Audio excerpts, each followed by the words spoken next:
So this is SMAW process electrode. സാധാരണ ഒരു ആർക്ക് welding ഇലക്ട്രോഡാണ്. So ഇതിൽ ഡിഫറെൻറ്റ് ടൈപ്സ് ഉണ്ട്. Rutile, basic, cellulosic, rutile recovery, അങ്ങനെ കുറേ ഡിഫറെൻറ്റ് ടൈപ്സ് ഉണ്ട്. സോ ഈ ഡിഫറെൻറ്റ് ടൈപ്സ് ഓഫ് ഇലക്ട്രോഡ് എങ്ങനെ ക്ലാസിഫൈ ചെയ്യും, എങ്ങനെ അറിയാൻ പറ്റും?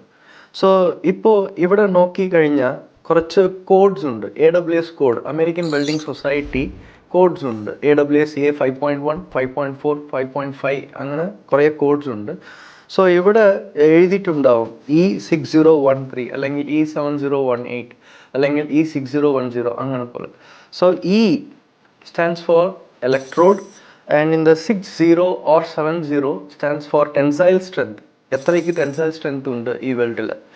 പിന്നെ 1 denotes for welding position. പിന്നെ ലാസ്റ്റ് ഡിജിറ്റ് 3 അല്ലെങ്കിൽ 2 or 0 or 1 or 4. സോ ഇതെല്ലാമേ ഡിഫറെൻറ്റ് ടൈപ്സ് ഡിനോട്ട് ചെയ്യുന്നുണ്ട്. സോ ഈ ഇലക്ട്രോഡ് ഞാൻ വെച്ചിരിക്കുന്ന ഇലക്ട്രോഡിൽ 3 ആണ്.